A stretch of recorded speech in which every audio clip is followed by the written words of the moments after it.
ఉన్న ఆ దేవుడు మన నిమిత్తము ఉటాహుటిన ఈ స్థలానికి భూమి మీదకి వచ్చినాడు. నిన్ను తర్వాత భాగం చదువు.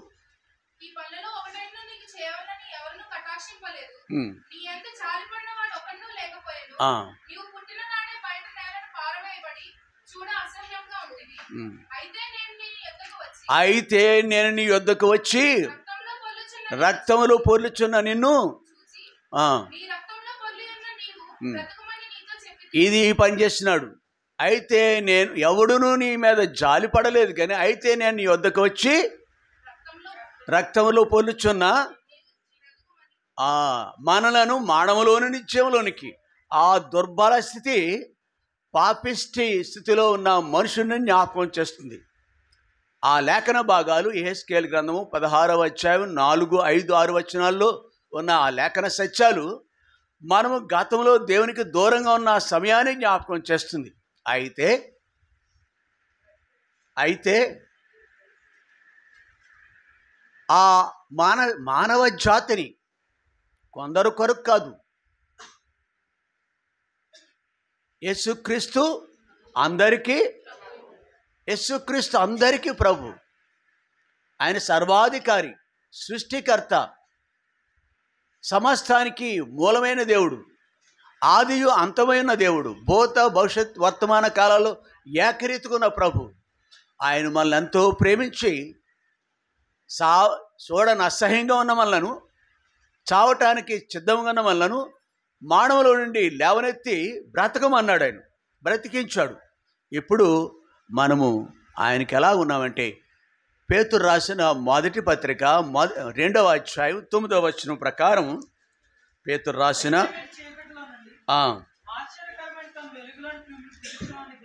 ఆ స్థితిలో ఉన్న మనలను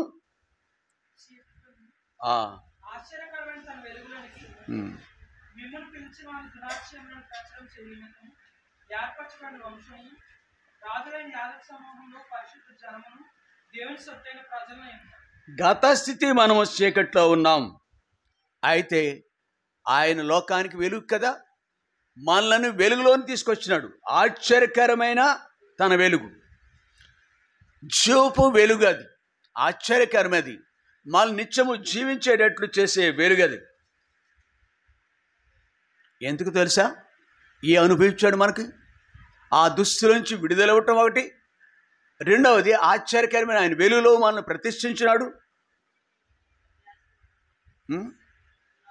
మొదటిగా అక్కడే ఉన్న మాట దాటిపోకుండా ముందుగా ఆ గ్రహింపులోకి వద్దాం.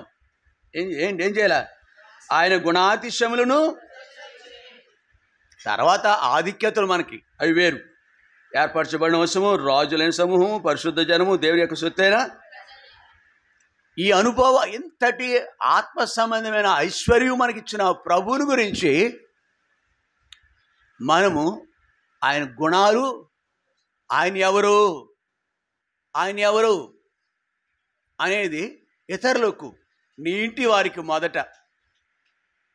అందుకే ఆయా వ్యక్తులను రక్షింపబడిన తర్వాత, అయ్యా ఆ దెక్కపోలు ఆ శాన అనే దయ్యం పట్టిన వాడు సహితము, చూడండి మార్కు సువార్త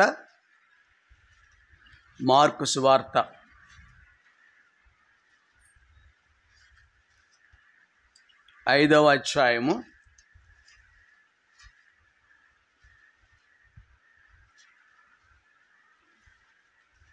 16 నుంచి 17.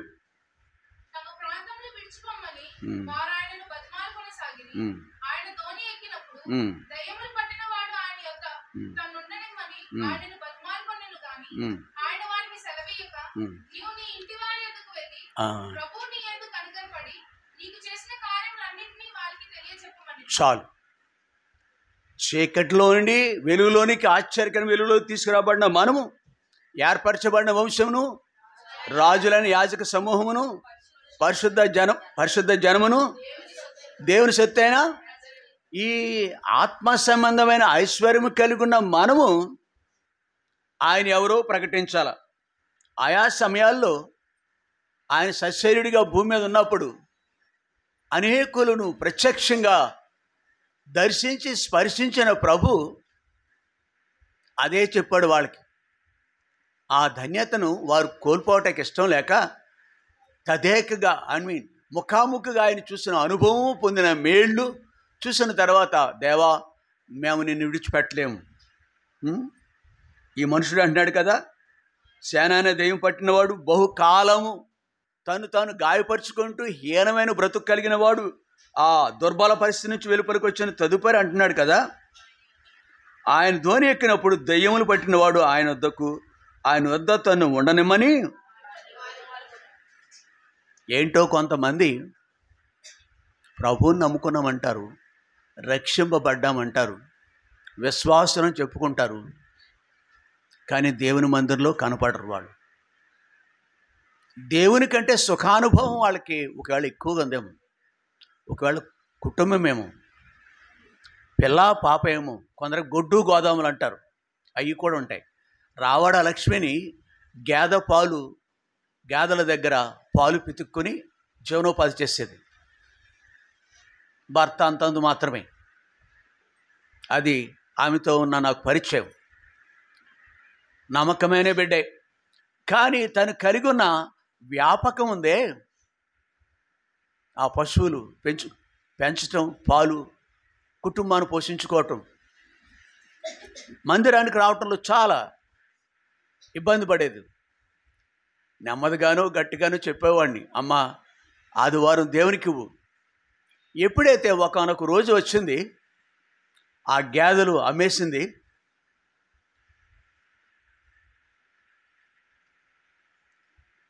దేవుని మందిరానికి నమ్మకంగా వచ్చేది. దేవుని నమ్మినంత మాత్రాన మన బ్రతుకులు దేవుని పిల్లలుగా కొనసాగు, పూర్తిగా అప్పగించుకోకపోతే. దేవుని పిల్లలమే కానీ దేవుడు కలిగి లేనట్టే ఉంటాయి మన బ్రతుకులు. మనం దేవుని పిల్లలమని ఎవరూ అనుకోరు బయట మన తీరు చూస్తే. కానీ ఇక్కడ ఒక వ్యక్తి, దేవుడు కలిగిన వ్యక్తి, ఆ దయ్యములు పట్టినవాడు, ఆయన తన్నుండనిమని ఐ నెవర్ లీవ్ లార్డ్, నేను నిన్ను విడిచిపెట్టలేను ప్రభు. నేను అనుభవించాను. ఎంతమంది లేరండి ఇలాగా? ఒక రోజున యెరూషలేము నుండి యెరికో వస్తుంటే, గొప్ప సమూహం ఆయన వెంబడిస్తుంటే, బహుజనులు అని రాయబడి ఉంది బైబిల్లో.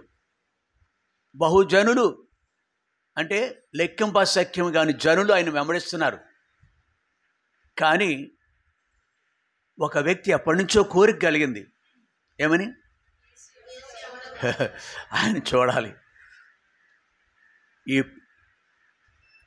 ఈ ప్రపంచము,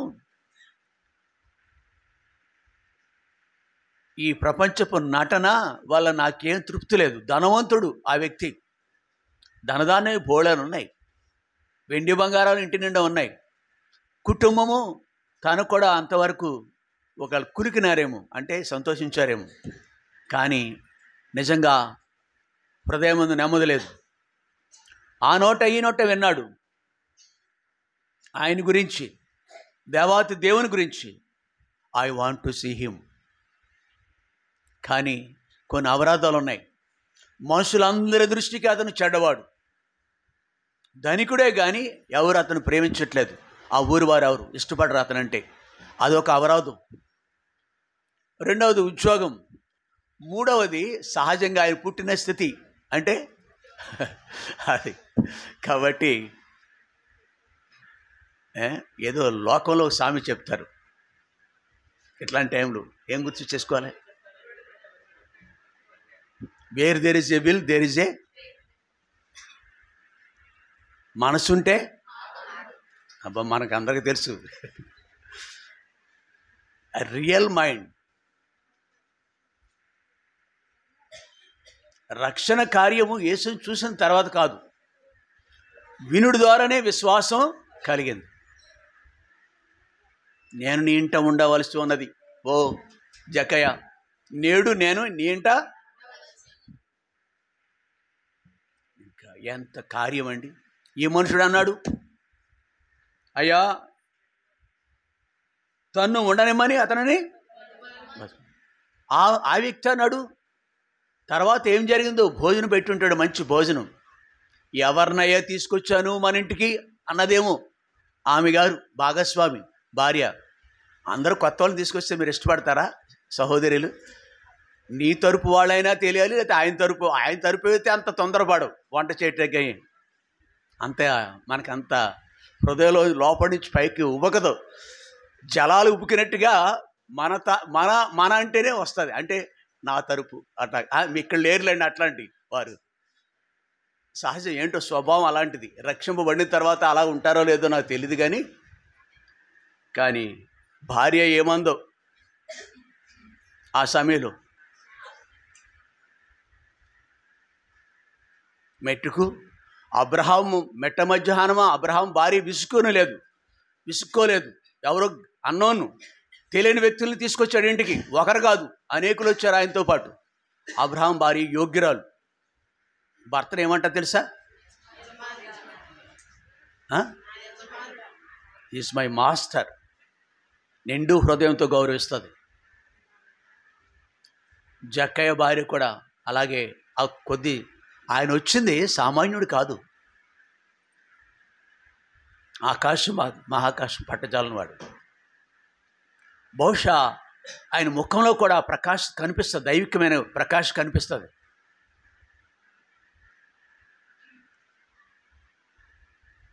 అటు తర్వాత యేసు ప్రభుతో సంభాషిస్తాడండి. నా ఆస్తిలో సగభాగం నేను ఎవరి దగ్గరైనా అన్యాయంగా తీసుకొని ఎడల ఆయన ముఖకాంతిలో దోషాలన్నీ కనిపిస్తున్నాయి.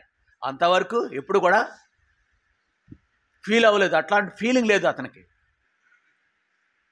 మనకు చాలా ఫీలింగ్లు ఉంటాయి, మనోడు కాదు అనే ఫీలింగ్లు ఉంటాయి మనకి. ఆయనకి అట్లాంటి ఫీలింగ్ లేదు.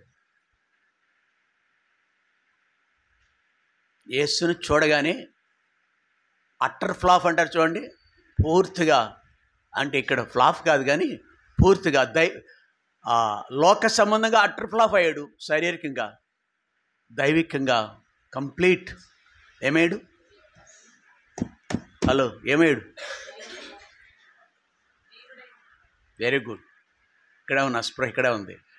ఇంకో మాట చెప్పండి. 07 ఏమయ్యాడు? 0 అయిపోయినాడు, ఖాళీ అయిపోయినాడు. న్యూ మ్యాన్ కాగా ఎవడైనా క్రీస్తుని ఉండేలా అన్నీ జరిగిపోయినాయి.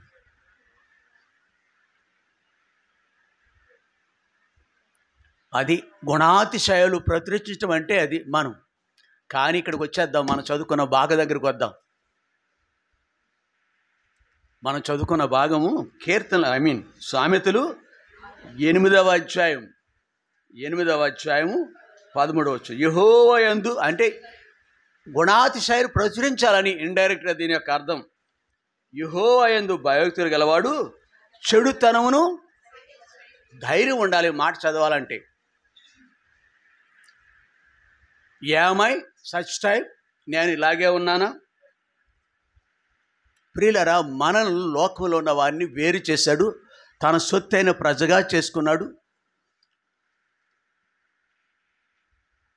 పిల్లల యొక్క అభివృద్ధిని చూసి, ఎదుగుదల చూసి తల్లిదండ్రులు ఉప్పొంగిపోతూ ఉంటారు, సంతోషిస్తూ ఉంటారు, మురిసిపోతూ ఉంటారు. అలాగున మన పరమందున్న తండ్రి కూడా ఆయన యొక్క గుణగణాలు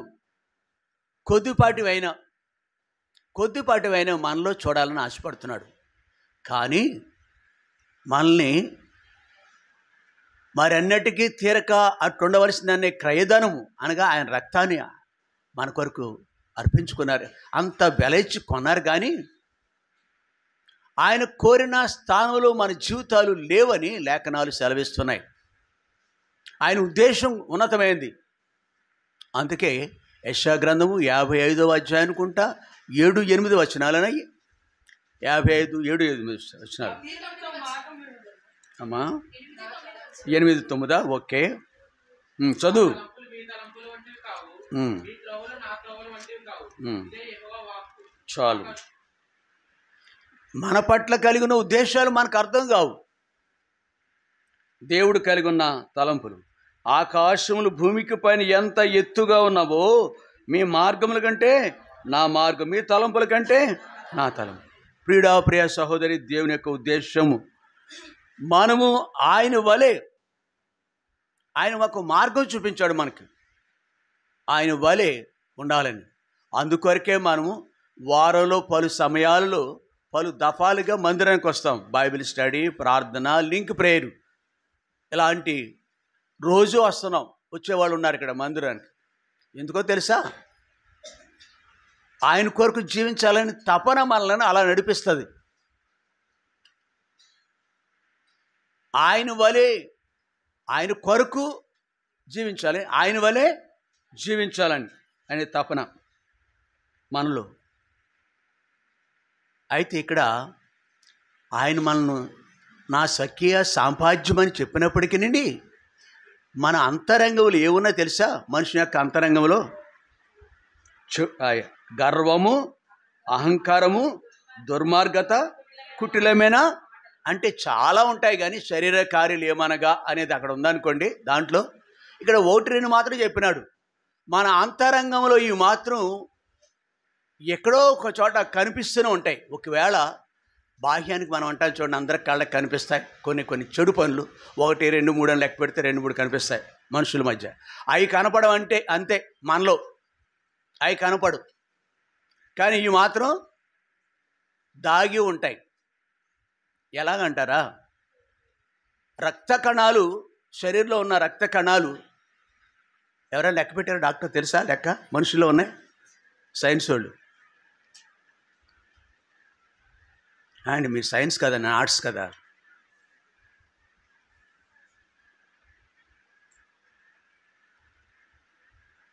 దాన్ని మరలా మాలిక్యూల్స్ అనో యాటమ్స్ అనో అనా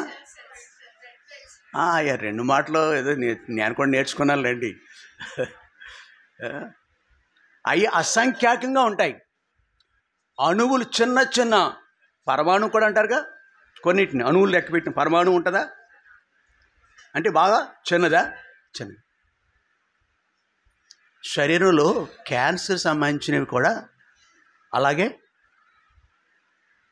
ఒక భాగాన్ని కత్తిరించేస్తారు శరీరంలో. ఎక్కడైనా గూడు కట్టుకుని బాధ, నొప్పి, కీడు చేస్తుంటే ఆ శరీర భాగాన్ని క్యాన్సర్ వచ్చిన వాళ్ళకి, స్త్రీలకు కానీ పురుషులకు కానీ కట్ చేసేస్తారు. అంత మాత్రాన వ్యాధి పోయిందంటారా? అలాగుననే మన శరీరంలో చచ్చేటంత వరకు కూడా అణువణువు వ్యాపించి ఉన్న ఈ ఉన్నాయే అవి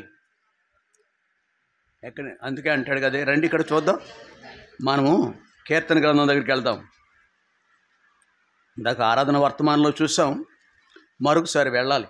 సందర్భం ఇది 51:5.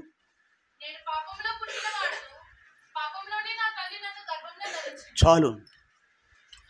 లేఖనం సెలవిస్తుందంటే చెడుతనమును అసహించుకున్నట్టే దేవునియందు భయభక్తులు కలవాడితను. ఎవరు? అరే 51 అధ్యాయంలోను సామెతల గ్రంథకర్త కూడా ఎవరు? దేవుని కుమారుడు అండి. వీళ్ళంతా పరలోకంలో ఉన్నారు. మనకు తెలుసు అనేకమైన పేర్లు.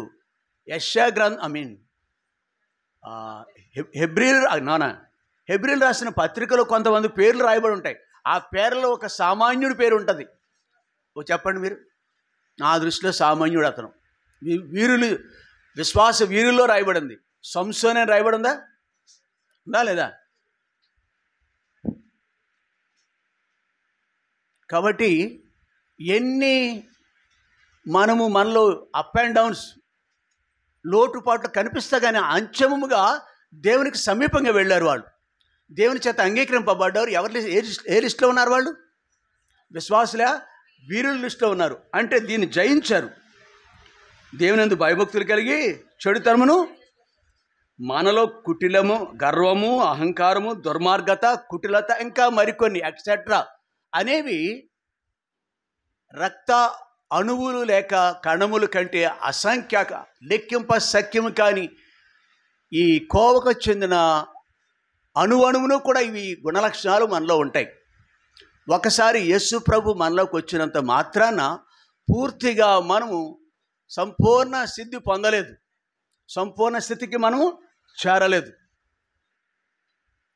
ప్రభు పిల్లలమే, సంపూర్ణ సిద్ధి పొందలేదు మనం. అందుకే ఆయా సమయాల్లో ఆ గతము మనలో కనిపిస్తూ ఉంటుంది. ఇక్కడ ఒక వ్యక్తి అలాగున బహుశా గోనెపట్ట కట్టుకున్నాడు, నేను ఎలా ఊహిస్తున్నాను. గోనెపట్ట కట్టుకున్నాడేమో, తల గొరిగించుకున్నాడేమో, తల మీద ఏం వేసుకుంటారు, తర్వాత బూడిద పోసుకుంటారు. ఒక వ్యక్తి చూస్తుంటాడు, యోబు గ్రంథంలో ఒక వ్యక్తి ఉంటాడు, అట్లాంటి వ్యక్తి బాధ పోరాటం వచ్చినప్పుడు బహుశా ఇట్లాంటివన్నిటి గుండా వెళుతున్నాడేమో. అప్పుడు తనకి ఎక్కడ లేని విలాప వాక్యం అనమాట, ఇది విలాప గీతం అందాం 51 అధ్యాయం. దుఃఖంతో ఏడుస్తున్నాడు ఈ వ్యక్తి. 6వ వచనంలో, నీవు అంతరంగంలో సత్యమును కోరుచున్నావు, ఆంతరం నాకు జ్ఞానము, నేను పవిత్రుడు అగినట్లు ఇస్సోపుతో నా పాపమును. ఎవరండి ఇతను? ఎవరితను? అది మాట్లాడండి. దేవునికి అత్యంత సమీపస్తుడు, దేవుని చేత మెచ్చుకున్న వ్యక్తి, సాక్ష్యం పొందిన వ్యక్తి. ఇతడు నా హృదయానుసారుడు, నా చిత్తమంతయు నెరవేర్చేవాడు అంటున్నాడు. ఇప్పుడు ఇక్కడ ఈ అధ్యాయంలో కనిపిస్తున్నాడు. పాపములోనే నా తల్లి నన్ను, ఈ దోషాలు ఉన్నాయే, నేను చేసిన పొరపాటు ఉంది.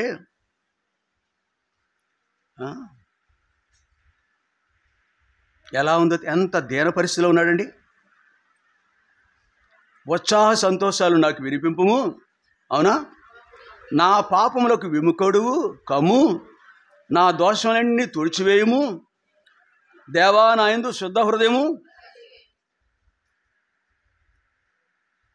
నీ రక్తాపరాధం అనే మాట ఎక్కడుంది? ఎస్, చదువు.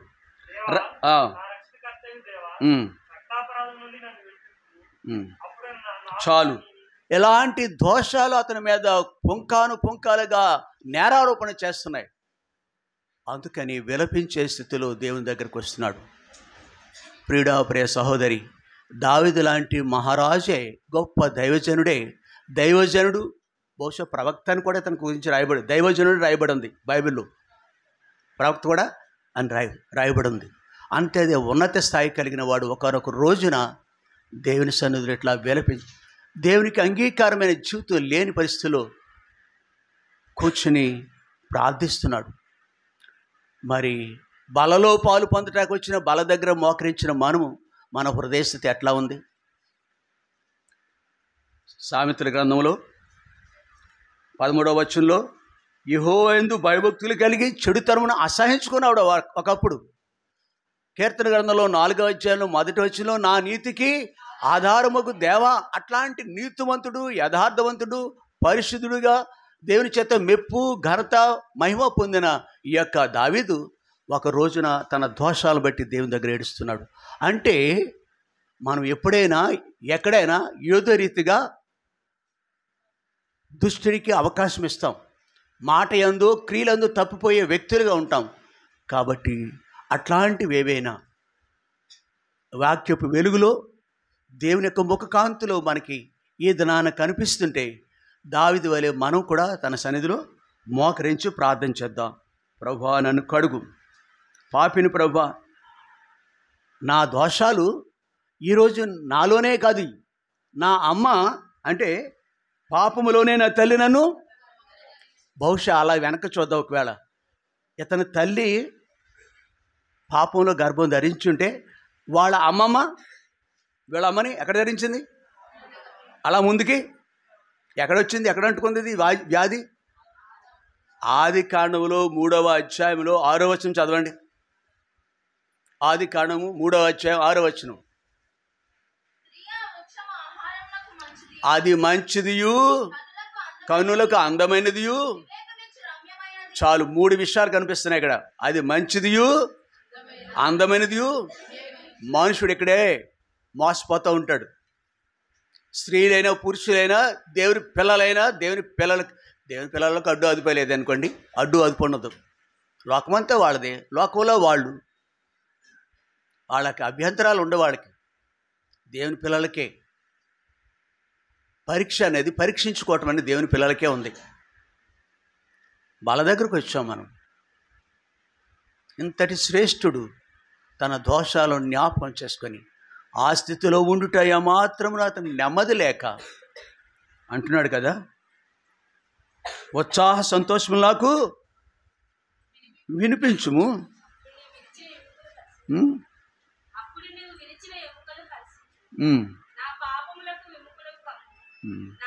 పదవ వచనంలో నా యందు శుద్ధ హృదయము, నా అంతరంగమందు స్థిరమైన మనసును. ప్రియ సహోదరి, మనం అల్పులము. ఆయా రీతులుగా ఆయా సమయాల్లో దేవునికి ఆయాసం కలిగిస్తాము. ఆయనకి ఆయాసం కలిగించే మనము కూడా దుఃఖం గుండా వెళ్ళే పరిస్థితులు ఉంటాయి. మనం ఎక్కడ పోతామండి? అవిధేయుడైన యోనా ఉన్నాడే, అతను ఎవరు? ప్రవక్త, యోగ్యుడు, శ్రేష్ఠుడు, దేవునితో నడిచిన వాడు. 2వ అధ్యాయంలో యోనా విలపిస్తాడు, అవునా కదా? దేవానని ఎక్కి రానేనంత భూమి యొక్క గడియలు వేయబడి ఉన్నవి, ఏడ్చినాడు. మరి నీవు నేను, దావీదు ప్రభు దగ్గరికి వచ్చాడు, తన దోషాలు జ్ఞాపకం చేసుకుంటున్నాడు. మన పితరులు అవ్వ దగ్గర నుంచి వచ్చిన ఆ దోషాలు ఉన్నవే, ఈనాడు కూడా ఒక రోజున దావీదు ఆయన మేడ మిద్దె మీద ఉంటున్నప్పుడు పైనుండి కిందకి చూసినప్పుడు ఏదో దృశ్యం చూశాడు. ఆ యొక్క కన్ను తన నాశనానికి గెంటేసింది. అదే మన స్థితిలో ఆయా సమయాల్లో అందమైన దృశ్యాలు, రమ్యమైనవి మన కంటికి కనిపిస్తున్నప్పుడు, ఇశ్రాయేలు ప్రయాణం చేస్తున్నప్పుడు ఒక మనుషుడు ఏమయ్యాడు? ఇశ్రాయేలు ఐగుప్తు నుంచి విడుదల పొందారే, యొర్దాను నదిని కూడా దాటారే, ఇంకా కొంచెం అలా చూస్తున్నారండి. మోషే సైతము ఆ యెబోకు ఏ కొండది, నెబో కొండ, అది ఆ పర్వతం ఎక్కి అలా చూడగలిగాడే. వీళ్ళకు ప్రత్యక్షంగా చూస్తున్నారు, పాలు తేనెలు ప్రవహించే అంతటి దగ్గరలోకి వచ్చేసిన ఆ సమూహంలో ఒకడు మాత్రం వాటిని చూడగానే ఎంతో రమ్యముగా కనిపించింది. సేనారు వస్త్రము వెండి. నాకు రెండే గుర్తున్నాయి, ఆ రెండు మంచి కాబట్టి. అంటే బంగారం, సేనారు వస్త్రం గుర్తు, వెండి కూడా ఉంది అక్కడ. అవి మెరుస్తూ ఉంటాయి. క్షణికమైన ఆశను మనము చంపకపోతే మనము కూడా అతనికి పట్టిన గతే. తను ఒక్కడితో పోలేదు. ఏమైందండి? ఆకోరులోయ అంటే ఒక్క చిన్న తలంపు, తన భార్య, తనకున్న సమస్తమును. కానీ బహుశా దావీదుకు దక్కిన క్షమాపణ అతనికి దక్కలేదు. ఎప్పుడు దక్కేదండి? మొదట్లోనే పశ్చాత్తాపడితే దాచుకుంటే కప్పు కనుక మనం ఒప్పుకున్నాం. బల్ల దగ్గరికి వెళ్ళకపోవడం కూడా మనం యెహోవా యందు భయభక్తులు కలిగి ఉండిట అది ఉంటాయి. There is a chance to be there. నీవు మనుషుడు. ఆయన కనిపెట్టి చూస్తే ఆయన సన్నిధిలో ఎవరను. కాబట్టి మనం ఏం చేద్దామంటే వాటి నుండి బయటకు వద్దాం. అందుకే భక్తుడైన దావీదు అంటాడు, తిరిగి దేవుని దగ్గరికి వచ్చాడు. 139 అధ్యాయం ఎంత శ్రేష్టమైన అధ్యాయం అది. దేవునికి అప్పగించుకున్నాడు. ఆ చివరి వచనాలు ఏమంటాడండి? ఎన్నో వచ్చిన 24, 25, 23, 24లో తెలీదా ఇతనికి? అయ్యా, ఇతను జ్ఞాని కాదనుకుంటున్నారా? ఎంతటి ఉన్నతుడో తెలిసి జ్ఞాని ఇతను. తనని శత్రువులు సైతం ఎవరు ఒక స్త్రీ అనుకుంటా ఈ నెల మెచ్చుకొని తెలుసా, నువ్వు దేవదూత వంటి వాడు. అబీగయిల అంది కదా, నీవు దేవదూత వంటి వాడు, అంత శ్రేష్ఠుడు నువ్వు. నాబాలు బాయ్, నువ్వు దేవదూత లాంటి వాడు, దైవాంశ సంభూతుడు నువ్వు. అట్లాంటి శ్రేష్ఠుడు సైతం విలపించినాడు తన స్థితిని చూసి, తిరిగి దేవునికి అప్పగించుకున్నాడు. మనం కూడా ఏమైనా మనలో దోషాలు కనపడుతుంటే ఆయనకి విరోధంగా, అందుకే 139వ అధ్యాయంలో, దేవా నన్ను పరిశోధించి, ఎక్కడ ఏ భాగం చూసుకున్నాడు? అంతరంగాని, నా హృదయాన్ని పరిశోధించు. నీవు నేను కూడా ఒకసారి దావీదు వలె ప్రార్థన చేద్దాం, దేవునికి అప్పగించుకుందాం. ఇక్కడ తిరిగి దేవుని దగ్గరికి వస్తే, దేవుని యందు భయభక్తులు గలవాడు స్వాభావికంగా లేదు, కానీ తిరిగి దేవుని దగ్గర స్వాభావికంగా దోషిగానే ఉన్నాడు.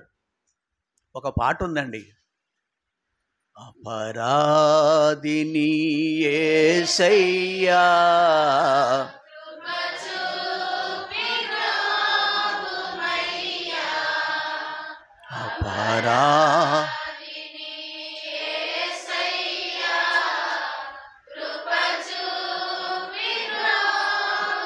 చాలు.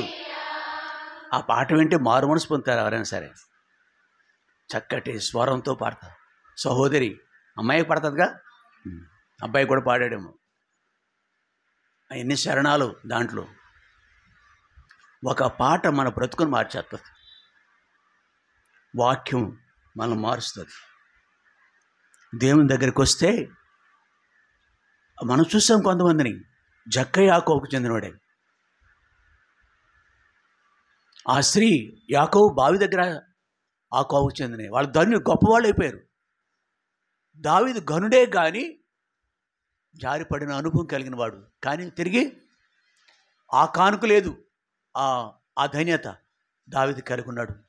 ఒకవేళ నువ్వు ఆ కానులాగా ఉండాలనుకుంటున్నావా దాచుకొని, లేక దావీదు వలె నాలో నువ్వు కనిపెట్టి చూసిన నాలో దోషాలు కనిపించకుండా పోవు అని చెప్పేసి దేవుడికి అప్పగించుకుందాము.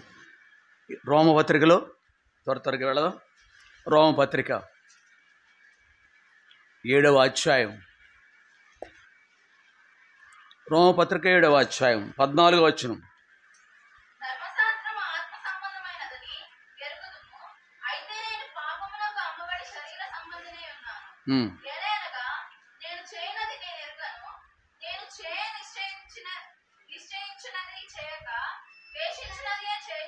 చాలండి. ఈ మాటలు చెప్పేది ఎవరండి? పరిశుద్ధ గ్రంథంలో అనేక అధ్యాయాలు పుస్తకాలు రాసిన గొప్ప దైవజనుడు. సహకరించండి అక్కడికి వెళ్ళి.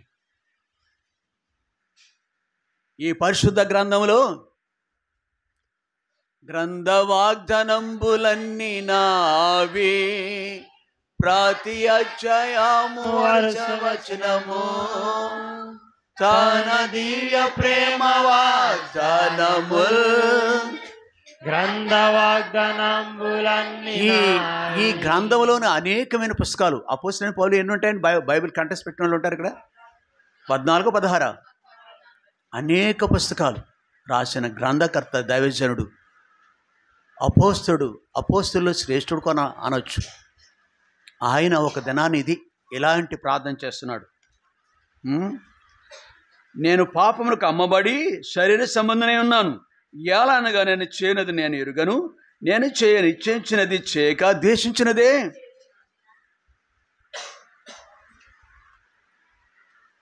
ఇరవై 22, 23 చదువు.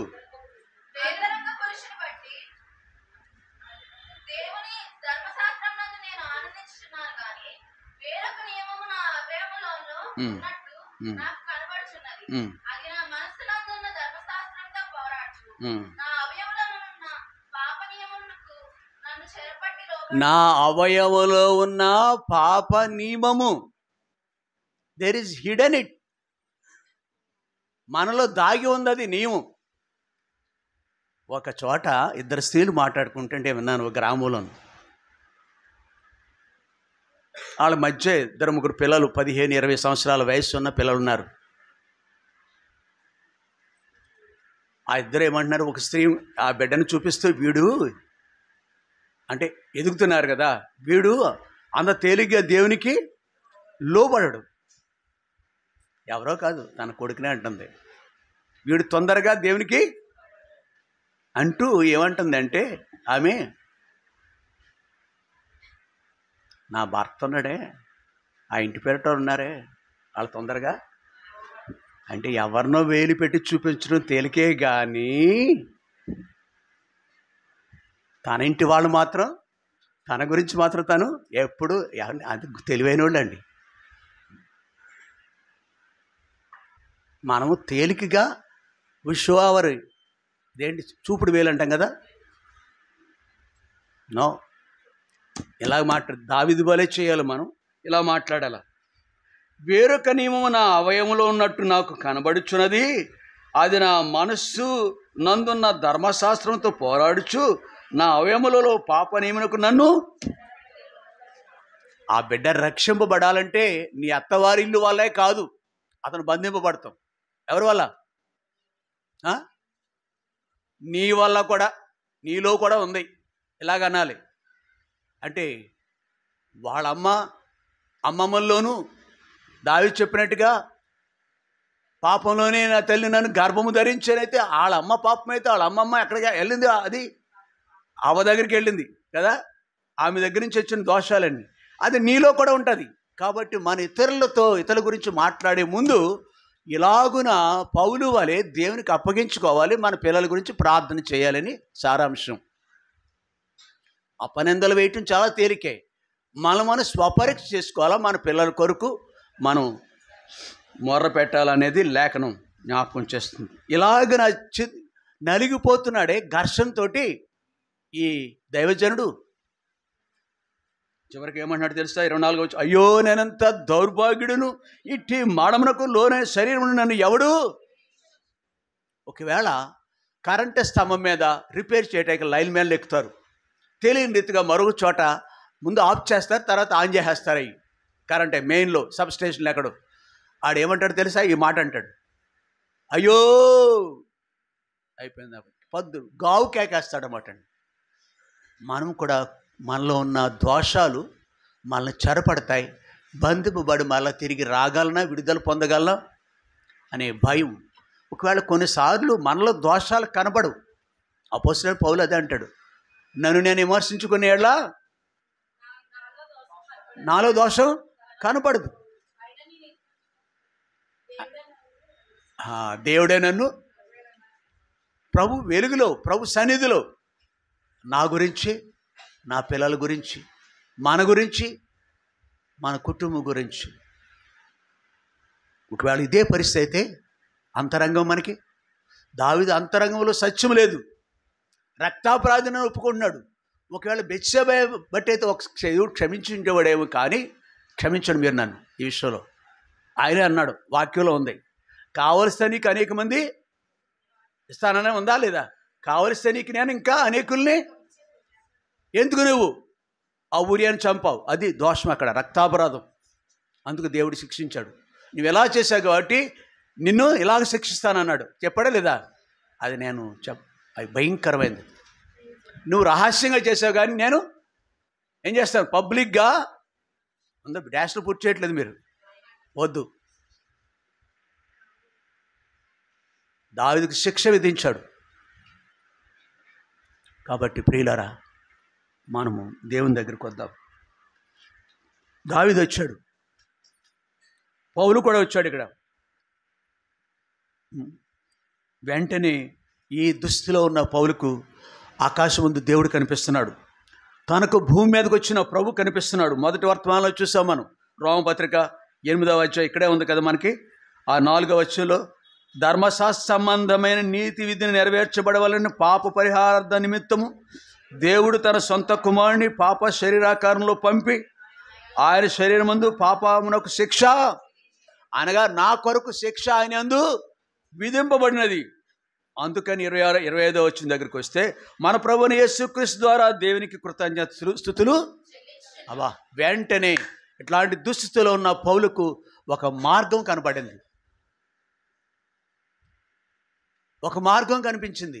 ప్రభు ఉన్నాడు నాకు. ప్రభు వైపు చేతులు ఎత్తాడు. ప్రభువా పాపినని ఉంటాడు, క్షమించమని కోరి ఉంటాడు. దేవుడు ప్రభుని యేసు ఆయన క్షమించుడు సిద్ధ మనసు కలిగిన అట్లాంటి వ్యక్తినైనా సరే మనం అప్పగించుకోవటం మనకు తెలిస్తే, దేవునికి అప్పగించుకోవటం మనకు తెలిస్తే దేవుడు తప్పక మనల్ని క్షమించేవాడిగా ఉంటాడు. కాబట్టి మనం ప్రభుకి అప్పగించుకుందాం.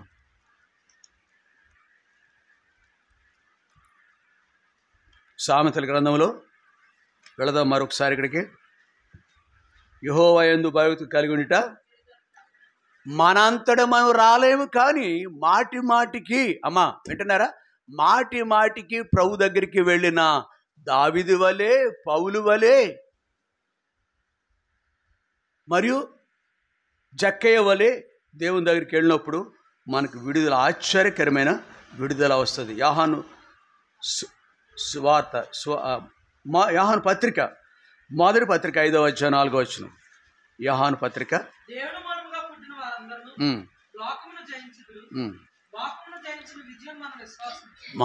మనము గనక ఆత్మీయ జీవితంలో జయ జీవితం కలిగి ఉండాలంటే దేవుడు కూడా నాతో ఇలాగే మాట్లాడతాడు. లోకమును జయించిన విజయము నీ విశ్వాసమే. విశ్వసించినాడు, విశ్వాసంతో దేవుని దగ్గర కూర్చోరాళ్ళు. ప్రభువా అపరాధినని చెప్పారు, క్షమించమని కోరు, విశ్వసించారు. దేవుడి వల్ల అవుతుంది, ఒకసారి నన్ను అంగీకరించాడు ఆయన, తిరిగి ఆయన దగ్గరికి వెళ్తాను నేను అని చెప్పి దేవునికి అప్పగించుకున్నారు. వాళ్ళు ధన్యులైపోయినారు.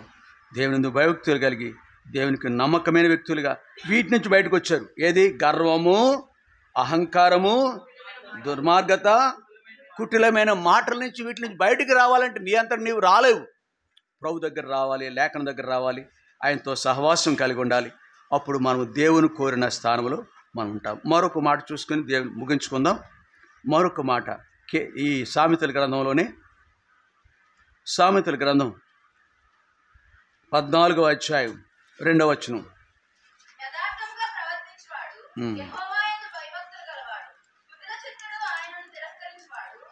చాలు. యథార్థంగా ప్రవర్తించువాడు అంటే భయభక్తులు కలిగి ఉండుట ద్వారా యథార్థంగా మనము ప్రవర్తిస్తామని అర్థం. దేవునందు భయభక్తులు కలిగి ఉండుట ద్వారా శరీర కార్యాలు జయిస్తామని అర్థం. శరీర కార్యాలు అక్కడ సామెతల గ్రంథం 4 ఉన్నాయి, అక్కడ చాలా కనిపిస్తాయి. చక్కని మాట కొలసీలు రాసిన పత్రికలు ఉంటాయి చూడండి. కాదమ్మా, కొలసి అంటే నేను శరీర కార్యాల గురించి కాదు మాట్లాడు. ఇంకో మాట 3వ అధ్యాయం 5వ వచనం. మీ అవయవములను అనగా జారత్వము, అపవిత్రత, కామాతురత, దురాశ, విగ్రహారాధన, ధనాపేక్షను. ఏంటివి మనలోను? ఈ మనలో ఏంటి? లక్షణాలు కాదు, these are the parts of the body. ఎవరు ఒప్పుకుంటారు ఈ మాట? మనలో చచ్చేటంత వరకు కనబడతాయి. అవయవాలు మన శరీరంలో ఉంటాయి ఇవి.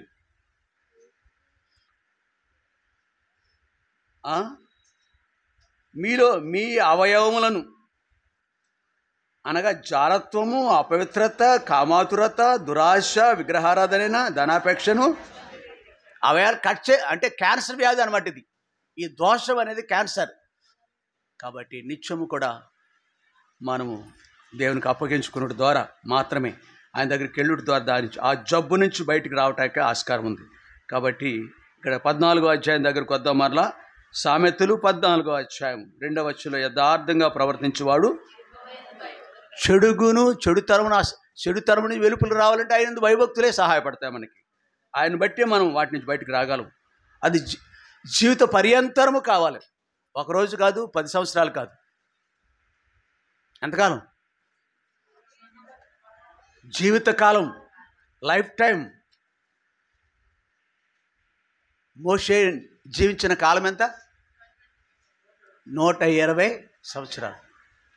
120 సంవత్సరాలు, 100 సంవత్సరాలు దాటిన తర్వాత సహితము ఒక మాటను బట్టి అపరాధిగా, అవునా కదా? చిన్న మాట 100 సంవత్సరాలు దాటిన తర్వాత కూడా మాటే తనని పాలు తేనెలు ప్రవహించే దేశాన్ని వెళ్లకుండా చేస్తే మన శరీర అవయవాలుగా పిలబడే వీటి నుంచి విడుదల పొందాలంటే అంత తేలికనిది. కానీ ఇది ప్రభు వల్ల సాధ్యం, నా వల్ల సాధ్యం కాదు, కానీ ప్రభు.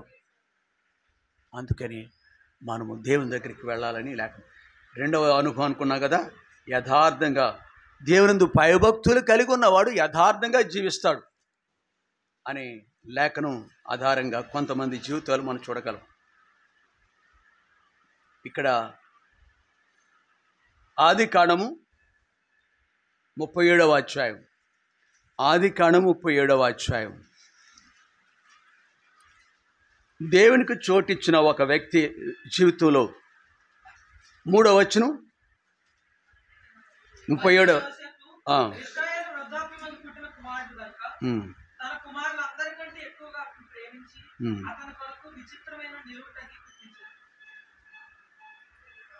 రెండవ వచనం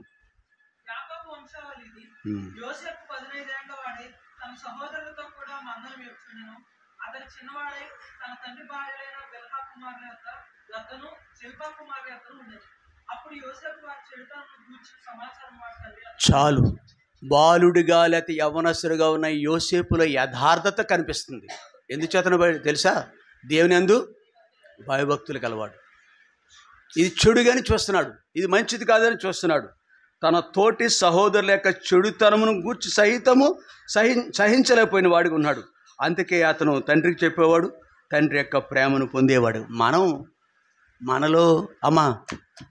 మనలో కానీ ఇతరుల్లో కానీ ఉన్న లోపాలు ఇతరులు చెప్పమని కాదు, కానీ ఇక్కడ యోసేపు వలె ఎవరు చెప్పాలి? దేవునికి చెప్పాలి. ప్రభువా, ఈ దుస్థితిలో ఉన్న ఆమె కొరకు, ఆయన కొరకు ప్రార్థన చేస్తున్నాను, దయతో క్షమించు. అది యథార్థతకు గుర్తు. యోసేపు యథార్థవంతుడు అనే దానికి అనగా చిన్న వయసు, ఎంత వయసు అండి ఇప్పుడు?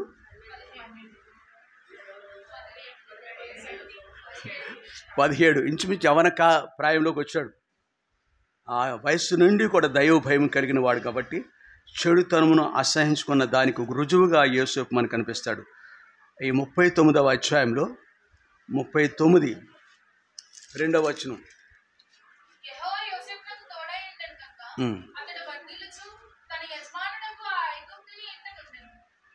వర్ధిల్లటానికి మరొక కారణం ఇక్కడ యథార్థత. యోసేపు 35:9 5వ వచనం.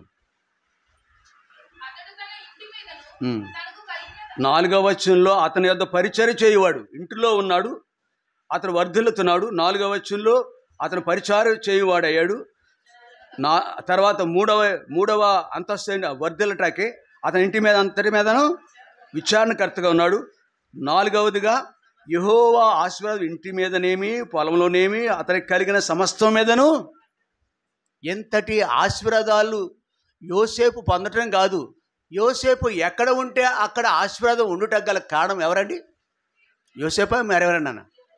యోసేపు ప్రేమిస్తున్న దేవుడు, యోసేపు కలిగి ఉన్న భయభక్తులు కలిగి ఉన్న దేవుణ్ణి బట్టి ఆ ప్రాంతము, ఆ ఇల్లు ఆశీర్వదింపబడుతుంది. కాబట్టి నీవు నేను కూడా దేవునియందు భయభక్తులు కలిగి ఉంటే వ్యక్తిగతంగా మనము ఆశీర్వదింపబడటమే కాదు, కానీ మనం ఎక్కడుంటే ఆ ఇల్లు ఆశీర్వాదకరంగా ఉంటుంది. అందుకే 128వ అధ్యాయంలో చూడొద్దు, ఇలా చెప్పండి నాతోటి.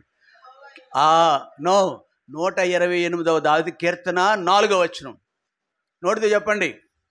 యెహోవా యందు భయభక్తులు గలవాడు. ఎవరున్నారు ఇక్కడ? ఎంతమంది ఆశీర్వాదాలు పొందేవాళ్ళు?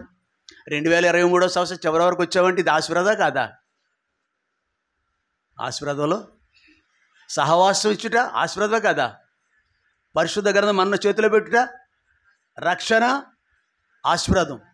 పిల్లలు, వాట్ నాట్, బట్టలు, నేను ఏమైతే అయి ఉన్నానో అదంతయు, ఎవ్రీథింగ్ మహిమ ఆయనకి ఆపాదించాలి. భయభక్తులు కలిగి ఉంటా యథార్థతకు మూలం, భయభక్తులు కలిగి ఉండుట ఆశీర్వాదాలకి మూలం. కాబట్టి మనం కూడా అలాగున దేవుని కొరకు యథార్థంగా, దేవుని కొరకు ఇది మన వల్ల కాకపోవచ్చు, ఆయా సమయాల్లో యథార్థతను కోల్పోవచ్చు. తిరిగి దేవుని దగ్గరికి వస్తే చూడండి, యోబు గురించి ఏం రాయింది మొదటి అధ్యాయంలో. యోబు గ్రంథం 1వ వచనం. ఊజు దేశమునందు ఉమ్, యోబు అను ఒక మనుషుడు ఉండెను. ఉమ్, అతడు యథార్థవంతుడును ఉమ్. న్యాయవంతుడై దేవుని యందు భయభక్తులు కలిగి చెడుతనమును విసర్జించినవాడు. ఉమ్. అతనికి 7 కుమారులు. చాలు. ఆ తూర్పు దేశంలో ఉన్న వ్యక్తుల్లో ఎవరు అలాంటి వాడు? కారణం యోబు యొక్క తన భార్య సహితము ఇంతకాలం సుఖానుభవాలు అనుభవించింది, పంచుకుంది. కానీ ఆస్తిని అనుభవించింది, ఐశ్వర్యాన్ని అనుభవించింది, సుఖాలు అనుభవించింది. ఒక రోజున ఏమందో తెలుసా? ఈ బుద్ధి మాత్రం లేదు. యోబుకున్న ఆత్మీయ గ్రహింపు లేదు, దైవ భయం లేదు. భయభక్తుల్లో ఒక భాగము యథార్థత, అది మాత్రం లేదు. ఏమంటాం తెలుసా? 2వ అధ్యాయం 9వ వచనంలో అతని భార్య వచ్చి, నీవు ఇంకనూ యథార్థను వదలక ఎందువా? ఏంటండి ఇక్కడ ఎవరో ఉన్నారా? అలాంటి భార్యలు ఎవరో ఉన్నారా? అతని భార్య వచ్చి భర్తకి ఇచ్చిన సలహా ఏంటో తెలుసా? ఎంతకాలం జీవించేటప్పటికి యోబు 120, 100 సంవత్సరాల పైనే. ఆ 100 సంవత్సరాలు తనతో కాపురం చేసింది. పోనీ 60, 70 సంవత్సరాలు కాపురం చేసింది ఆవిడ గారు. యోబుకిచ్చి తన భర్తకిచ్చే సలహా ఏమిటంటే, ఇంకను నీవు యథార్థతను దేవుణ్ణి. అలాంటి గొప్ప భార్యలుగా ఉన్నారా? లేక దేవుడు కోరుకునే భయభక్తులు కలిగి మీ భర్తలకు ఇదే మార్గం అండి? ఓ పిచ్చిదానా, పిచ్చివాడా, దేవుడి ద్వారా మనం మేలును అనుభవించాం కదా. ప్రభు కొరకు రోషం గల దానువు వాడవైతే మనం ఇలాగ ప్రభు కొరకు నిలబడే వ్యక్తులుగా ఉండాలి తప్ప దుష్టుడు అలాగనుండక. అవునా కదా? దుష్టుడు అలాగనుండక. చదివేయండి అంత అందరూ కలిపి చదువుకుందామా? పోనీ ముగించేద్దాం. కీర్తనలు 1వ అధ్యాయం 4వ వచనం. దుష్టుడు అలాగనుండక గాలికి చెదరగొట్టు పొట్టువలి ఉంది. కాబట్టి న్యాయ విమర్శలో దుష్టులను, నీతివంతుల సభలో దుష్టుల మార్గము నాశనమునకు. కాబట్టి దానికి ఆపోజిట్ వాడు ఏంటంటే యథార్థత కలిగి, దుష్టత్వంతో కాదు. దుష్టత్వం మనం ఏమన్నది చూసాం కదా, ఆశ్రయించుకోవాలి. రెండవది దేవుని యందు భయభక్తులు కలిగిట యథార్థత మూలం. కాబట్టి ఈ రెండంతల అనుభవం లేఖనం ధ్యానించిన మనందరికీ దేవుడు అనుగ్రహించును గాక. బలలో పాలు పొందాం.